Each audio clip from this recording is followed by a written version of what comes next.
I'm Scott Cholin, lead animator here at City State Entertainment. There have been a lot of questions on animation within the current build of our game, most of which haven't been changed since our BSC days. So today I'd like to answer those questions, show you where we are, and where we plan to go. The core concept of combat in CU is built to support interaction. This isn't the game where you fire off your standard ability rotation while your opponent does the same and it's completely apparent between the two of you of what the other is doing. Instead, we want players to have to pay attention and adapt to what's happening around them. This presents a difficult task for our animation system. Our combat system is based on one of our foundational principles: what you see is what you get. We want to establish a visual display of information through animation. In typical MMORPG combat, animations are a single one-off clip that plays from start to finish at a fixed speed, with only the ability to break early and go back to an idle state in case of the ability being cancelled or interrupted. So we need more than that, and we've designed our custom animation system with multiple parts, which allow for our abilities to be longer or shorter based on the dynamic changes to stats, as well as having different branches of behaviors to accommodate follow-up or counterattacks. This animation system is also designed to be independent for directional input from the player. Melee actions can be done uninterrupted between standing and walking.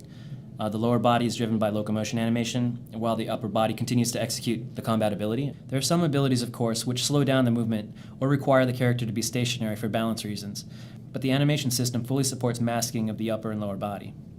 Each ability animation in CU is made up of 6 parts, which all link together in sequence to play a smooth animation. The first part is called a fixed prepare. So this is the transition between an idle combat stance to a ready state, which the player can recognize as an indication of what type of ability is being used. This part has a fixed duration. However, it involves motion that would look unnatural if we were to influence it by speeding it up or down. So the next part that follows it is a prepare loop. So the prepare loop is where the character holds the prepare pose for as long as we need him to, in order to cover the extra length we need for slower abilities constructed from components that add preparation time to ability activations, stat debuffs that can be used in combat, or to cause an enemy's abilities to take longer. The next part is the action. This is obviously conveying the action of what the character is actually doing, leading the ability effect to actually be triggered. This would be the time the weapon actually swings forward and hits its target, or when the spell finishes being cast and it invokes a projectile, or whatever it might be. Again, this is a fixed amount of time, and when we get this far in the ability, it can no longer be disrupted because we're committing to applying the effects of the ability and playing the triggered reactionary animations such as your target's block. So after the action, it's followed by a fixed recover. This part mirrors the purpose of the fixed prepare in the aftermath of the ability's effect. This is not a standard global cooldown, but it does fulfill the same purpose. It allows the continuation of the animation to go beyond the point to where the ability has applied its effect, and then it's on its way back to an idle state, where the character is then able to start all over again and activate a new ability. And again, just like the prepare loop, there's also a recovery loop, which gives the same functionality to increase or decrease the ability recovery time as needed for different abilities or in proportion to a dynamic stat modifier, or placed on the character during combat. So once this is all complete, we perform one final short animation, which is a blend back to idle, and that's the unified pose from which all the other similar weapon type animations stem from. So our goal is to convey as much information as we possibly can through character animation and effects. We want to give rival players the visual information to read rather than information overlaid on a user interface display. We want you as players to recognize whether or not the other player is primed for attack or is in a vulnerable state of recovery. We're basing our combat system on historical combat methods and natural motion, so hopefully this will be a very satisfying experience for players. It'll take strategy and timing and the ability to learn to read the animations of an attacking player and use it to your advantage.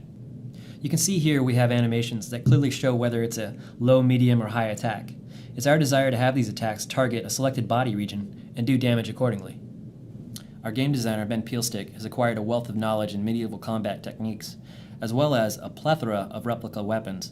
Other than beating ourselves over the head with rubber swords, Ben and I find video references and historical combat documents to break down our actions into simple, recognizable holds that facilitate our 6-part animation requirements.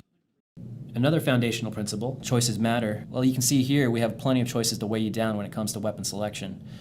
These are all the necessary animation clips needed to equip or unequip a desired weapon. We want to have all weapons visually represented on the character, and again, it reinforces our goal of designing the system, which is what you see is what you get. We want to avoid the magical appearing and disappearing of weapons in an inventory. You can see here, this is the spreadsheet we use to keep track of all of our prototype combat animations. You can see how many animations Sandra and I have created to facilitate all the available weapon combinations. And here are some more examples of attack animations that will be available to players.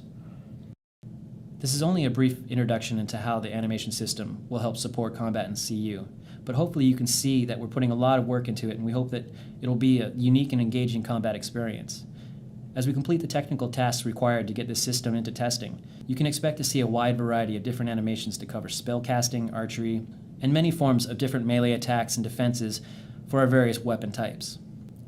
So if you're interested in seeing more, be sure to keep your eye out on our website for future updates. And if you're already testing some of the basics of this system in our extended alpha testing, be sure to let us know what you think in the forums as you start to see the new animations coming online. So thanks for watching. We'll see you guys next time.